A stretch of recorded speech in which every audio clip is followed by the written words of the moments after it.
And when you look across the pond, you see two things. You see Mamdani about to take over New York City with socialist/communist policies that sound a little bit like maybe what Reeves is proposing with potential wealth taxes, et cetera. And then you have Donald Trump in office, who seems to be doing the complete opposite of that. You have these two kind of dichotomies over there.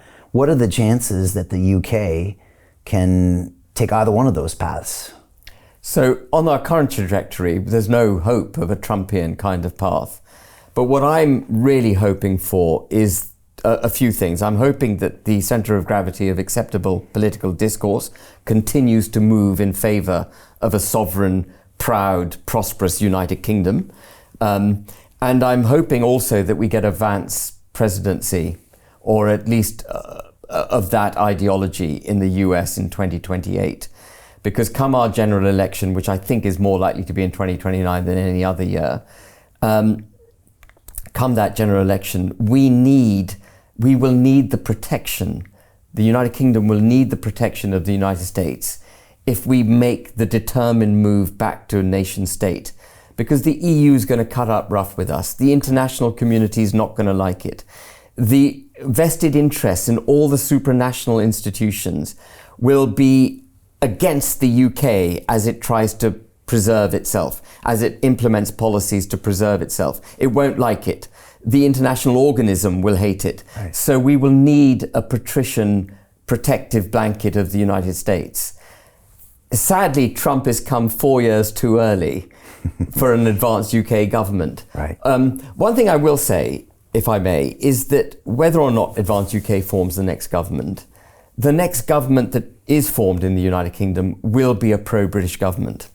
It just depends on, of that I'm 100% certain, because there's no way Reform, the Conservative Party in advance, will allow another period of extreme hard left Labour Party governance. And you think they're done? They're done. Oh my God, they've so got done. 4 years left. They were done by October. I know, but 4 years is a long time. Yeah, no, they can't come back. Okay. They can't come back. Come on, after the UTK march, he's still calling them far right. He doesn't get it. He needed to pivot. He needs to pivot hard. He can do a lot of damage in 4 years. They can do a lot of damage, but they're not going to come right. They can do more damage, and we'll put the damage right. The next government can put the damage right. Investment Club. Today, I consider it the best investment that I've ever made. We get 4 projects presented a week by their associated CEOs. Personally, I'm completely blown away by the quality of these projects, and I know of nowhere else where I would be given this same opportunity. Each week that passes, I feel more appreciative of the fact that I'm a member of this group.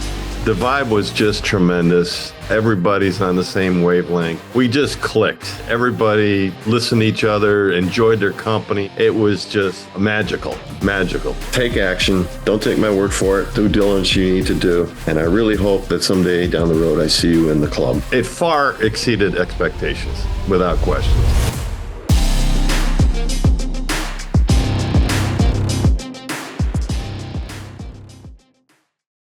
And what Advance UK will do, if it doesn't form the next government, and by the way, there's every chance we could form the next government. Okay. I know that sounds absurd. I want you to take me on the path of how that happens. Yeah, okay. So, well, I'll take you now. First of all, you have some impressive stats. You've been going for 68 days. You generated 30,000 members. I think that's a record-breaking achievement. Yeah, it took Reform 5 years to get 30,000 members. That's what they had at the beginning of the general election. That's impressive. 2024. All right, you put £100,000 so far in the party, and based on what I spent for mayor of London, that's cheap.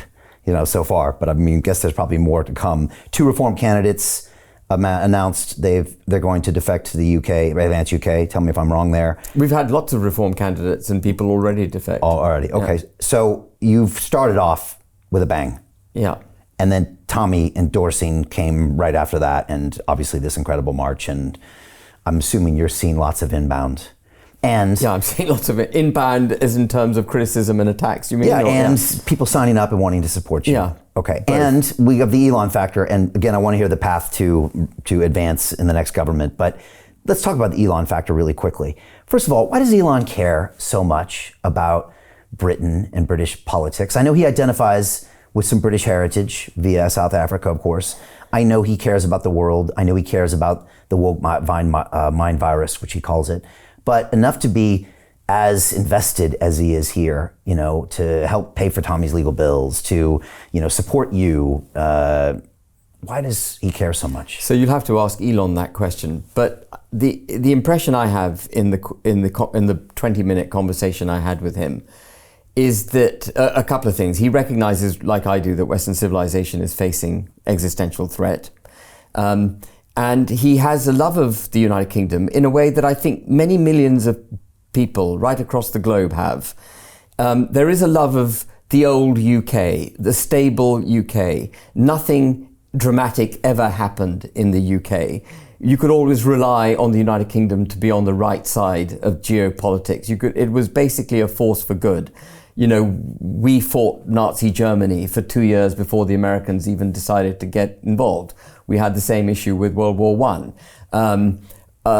So many of our former colonies joined the Commonwealth instantly, not because we forced them to, but because they loved the United Kingdom. The British Empire, for whatever the woke, what do you call it? The mind virus. Yeah. In fact, they hate the British Empire, but the British Empire was a fantastic force for good in many, many ways. And I'm a product in some ways of that empire. And in many ways. In many ways. And so Musk, I think, sees that.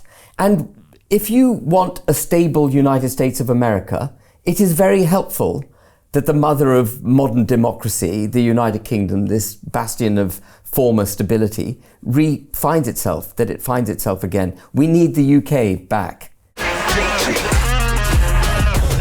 Hey, I know investing in crypto is scary. It takes a real leap of faith because there are so many scams, rug pulls, and bad actors out there. It's a dangerous business, which is why 95% of people lose all their money. Well, that's why I created the London Real Investment Club, so you can access the hottest deals on the planet and use the crypto bull market to create the generational wealth that you deserve. Join my team of over 100 people from around the world that are making millions of dollars behind the scenes investing in blockchain, AI, Web3 games, DeFi, Bitcoin, and more. Don't miss out. Click the link below to book a call with one of my team now. But hurry, this bull market will end soon. I know investing crypto can be scary. That's why you gotta join the investment club. Pull the trigger. Let's do this.